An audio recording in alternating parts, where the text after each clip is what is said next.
about our presentation, namely about foreignization ideology. But before it, I want to introduce our group. The first one is me, Winta Pakpahan, and then Cici Aja Ika, Ayu Sipahutar, Ica Alicia Sirait, Maresa Manulang, Adela Apriani Saragi, and Romauli Syahaan. And here I will explain a little about our topic, namely about foreignization ideology.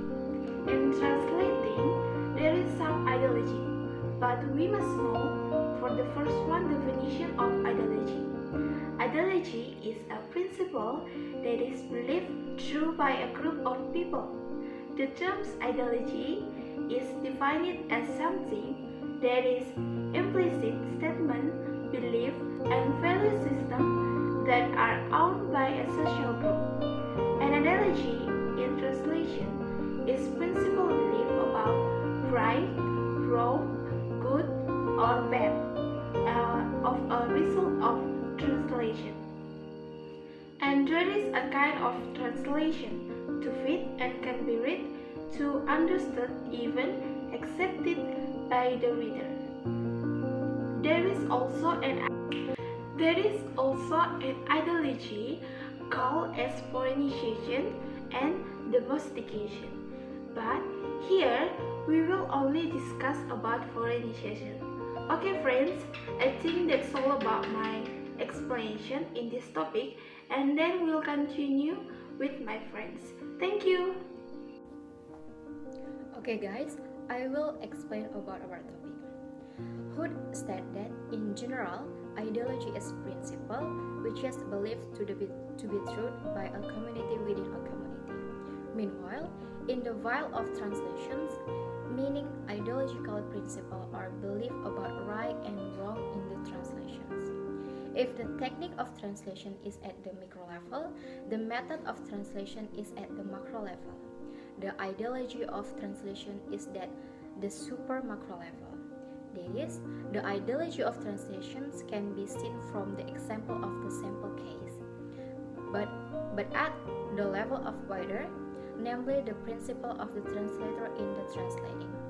However, although it is located on a very broad level, ideological can still be identified, can be evaluated on the applications of the technique used and analyzed by his technique use and method then part ideology.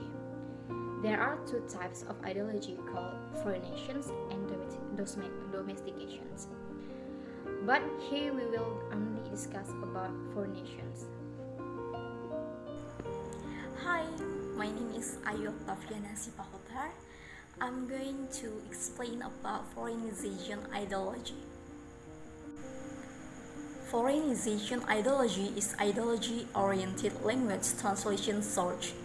This ideology believes that the translations are correct, acceptable, and both are in accordance with the tastes and expectations of readers who want the presence of the source text culture or consider the presence of foreign culture is beneficial to society. It means foreignization in translation can be used to give the culture of the search language by involving culture aspects in the search language to the target language. It is hoped that intercultural learning can be done through the translation. Translators who use this ideology tend to be oriented to the target language. They will use word for word, literal, faithful, or semantic translation method. Hello guys, the next I will explain about the characteristic of foreignization ideology. The characteristic number 1, ideology is a translation-oriented source language where the presence of foreign culture is beneficial to society. Number 2, translators are fully under the control of the source language by using the type of faithful translation and semantic translation. Number 3, don't translate foreign words such as Mr., Miss, Mom, Dad, and a number of other foreign words in the translation from English for reasons such as familiar greeting to readers. Number 4. English translation is also resigning the word and process foreign to show a strong relationship to foreign culture as a method of choice for exile. Number 5. The ideology of foreignization cover the type of translation per word translation, literal translation, faithful translation, and semantic translation. The 6th, this ideology is to use words and phrases borrowed from the source language. I think that's all. Thank you. Me, Marisa Manulang, will be continuing about strength and weakness for foreignization ideology. Strength 1. Readers trained with language texts can understand the culture of the source language. 2. Text translation can bring the feel of the source language culture. 3. Allows for cultural understanding. The weakness 1. The target text reader might feel unfamiliar with some of the terms. 2. The text of the target language sometimes seems complex and unnatural in their use of language. 3. The negative aspects of culture in the source language can be easy to get in and the effect of the reader. Hi guys, my name is Adela Aplanisa Lagi. I'm from Group 11. Okay guys, now I want to explain about the example of application of foreignization theory in translation. Okay, the example is in word and phrases. In one MasterChef Australia culinary programs on a private Indonesia television station, the translation of conversation show for the word fork becomes red meat or meat without specifically mentioning it as pork. Translators do this with the aim of preventing the language, considering that the majority of Indonesians are Muslim and observe pork. Therefore, the recipes displayed at the event can be applied by the audience without having to consider, because the non-halal ingredients used can be substituted for other ingredients such as beef, goat, and other that are halal according to Islam.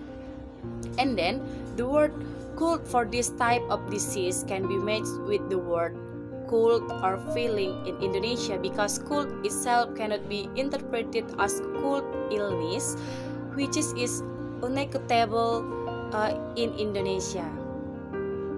Alright, in this occasion I will try to giving more example about foreignization ideology. Okay, for the second example is the word cold. For this type of disease can be matched with the word cold or feeling in Indonesian, because cold itself cannot be interpreted as cold illness, which is acceptable in Indonesia. And then the third one example, we can use it in sentence. There is phrase say like this: she is my little doggy. If we translate it into Indonesian, it is have a bad meaning, right? But when we translate it in English, it becomes she is my favorite child is the right thing. So considering that connotation of the word doggy or dog in Indonesian is bad, and it is different from the culture of native speakers who consider dogs to be good pets, funny, and considered as human friends. So the native speakers making the word doggy or little doggy as beloved. So for their equivalent in Indonesian, differences in cultural elements like this must be mastered and understood by a translator. I think that's all the example that I can convey for you. I hope you understand about it. Thank you. Okay, alright. I think that's all about our explanation about foreignization ideology. I hope all of you can